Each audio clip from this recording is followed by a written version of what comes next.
নমস্কার বন্ধুরা, কেমন আছেন সবাই? আশা করি সবাই ভালো আছেন, আমিও ভালো আছি। আমি আর একটা নতুন ব্লগ নিয়ে আপনাদের সামনে হাজির হয়েছি। দেখুন বন্ধুরা, আমাদের ছাদ বাগানে কত সুন্দর ফুল ফুটেছে। এটা হচ্ছে বাগান বিলাস।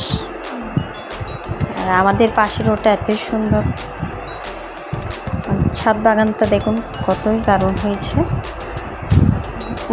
উঠে বসলে মনটা ভালো হয়ে যায়, বাগান দেখলে মনটা অনেক ভালো হয়ে যায়। চারিপাশের পরিবেশটা এত সুন্দর। ছাদে মরিচ শুকাতে দিয়েছি, বাইরে মেঘলা মেঘলা করেছে, বৃষ্টি আসতে পারে। মরিচগুলো তুলতে হবে, ওগুলো তুলে নিয়ে ফেলবো। আর এদিকে আমি রান্নার জন্য সবগুলো কাটাকুটো করে নিচ্ছি। আজকে শুটকির তরকারি রান্না করব, তারপর হচ্ছে যে এই যে পোপা রান্না করব, কচুর পোপা। আমরা পোপা বলে থাকি, আপনারা কি বলেন কমেন্ট করে জানাবেন। চিংড়ি শুটকি দিয়ে রান্না করব।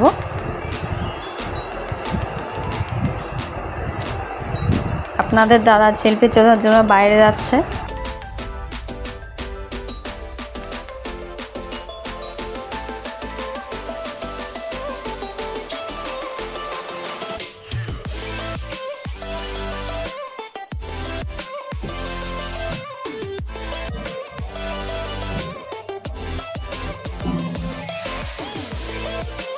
তো আমরা ছাদ বাগানের পাশাপাশি আমরা নিচেও বাগান করেছি। বাইরে সামনের পরিবেশটা দেখলে মনটা অনেক ভালো হয়ে যায়। বাড়ির সামনের পরিবেশটা অনেক সুন্দর। তো এখানেও আমরা নিচেও বাগান করেছি, আবার ছাদের উপরেও বাগান করেছি।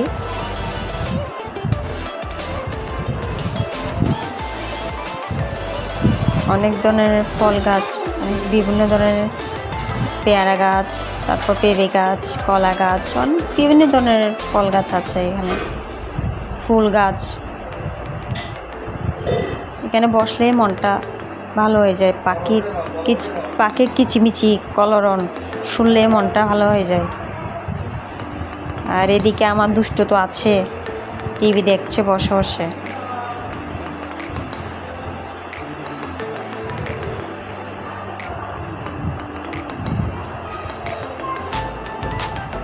সবাই মোবাইল নিয়ে ব্যস্ত, আমার ছেলে টিভি নিয়ে ব্যস্ত। এদিকে আমার গোপাল সোনা বসে আছে তার আসনে। পুজো হয়ে গেছে, ব্রাহ্মণ এসেছিল পূজা করার জন্য। পুজো হয়ে গেছে, আসনও দেয়া হয়ে গেছে।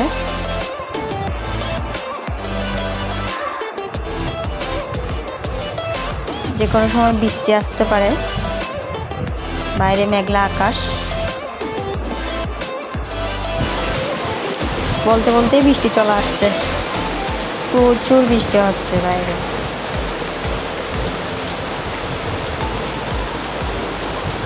ছাদে বসে বসে বৃষ্টি দেখতে কি যে ভালো লাগে বন্ধুরা। কি যে প্রচুর বৃষ্টি হচ্ছে।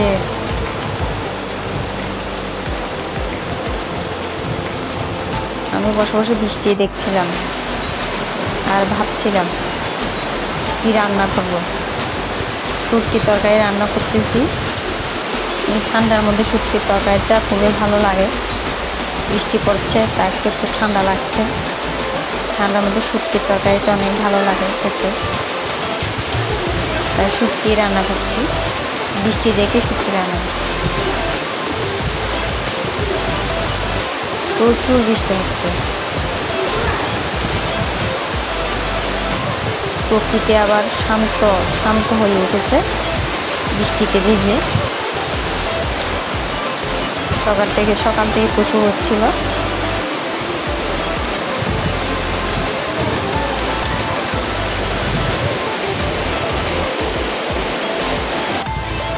এটা হচ্ছে যে পোপা, আমরা পোপা বলে থাকি, কচুর পোপা।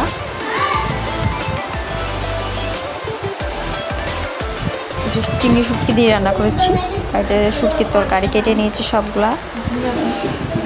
শুটকির তরকারি রান্না করব, তার জন্য সবগুলো কেটে নিয়েছি। এই পোপাগুলো এখন তেলে দিয়ে দেব। তার জন্য রসুন পেঁয়াজ সবগুলো দিয়ে দিচ্ছি তেলের মধ্যে। তারপর শুটকিগুলো দিয়ে দেব।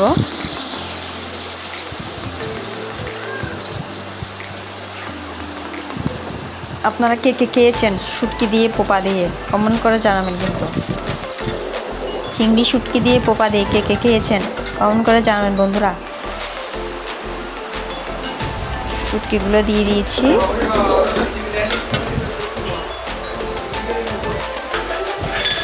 শুটকিগুলো দিয়ে দিয়েছি, তো এই পোকাগুলো এখন দিয়ে দেবো। পোকাতে আমি আগে থেকে মরিচ মশলা হলুদ তারপর কাঁচা লঙ্কা ধনিয়া গুঁড়া জিরা গুঁড়া সবগুলো আদা সবগুলো দিয়ে কষিয়ে রেখেছিলাম। এখন এইগুলো তেলের মধ্যে দিয়ে দিচ্ছি।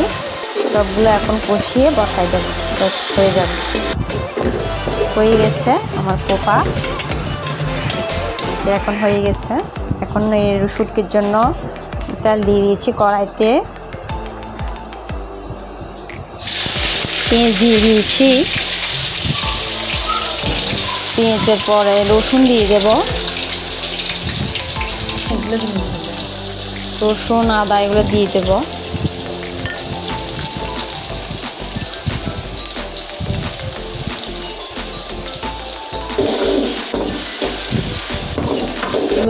লাল হয়ে আসছে। এর মধ্যে এখন আলু দিয়ে দিচ্ছি।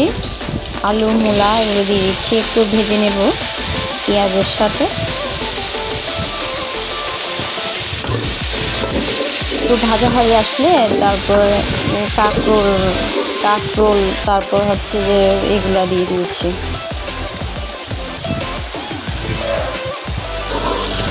এগুলো একটু ভেজে নেব একসাথে।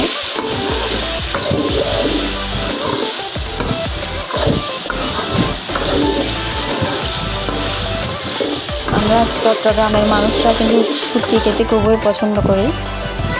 আপনারা কে কে শুটকি খেতে পছন্দ করেন কমেন্ট করে জানাবেন। লঙ্কা গুঁড়া হলুদ গুঁড়া লঙ্কা গুঁড়া দিয়ে দিয়েছি। তার মধ্যে ঢেঁড়স দিয়ে দিচ্ছি। ঢেঁড়স কিন্তু আগে দিলে এগুলো নরম হয়ে যায়, সেজন্য পরে দিতে হয় ঢেঁড়স গুঁড়া। শুটকিগুলো এখন দিচ্ছি। সবগুলো একসাথে কষিয়ে নেব। এখন লবণ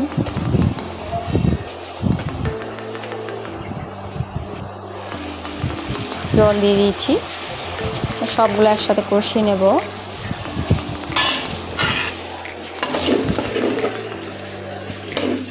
কষানো হয়ে গেলে তার মধ্যে জল দিয়ে দেব।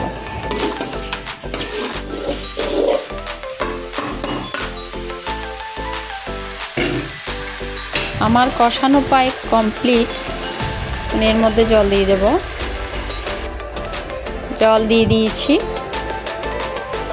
ও গাইস দেখুন কি কালারটা এসেছে, আমার তো জিভে জল আসছে। আপনার দাদা খেয়ে ফেলতেছে। ভাত খেয়ে এখন রিভিউ দেব কেমন হয়েছে রান্না। টাটা বন্ধুরা, ভালো থাকবেন সবাই।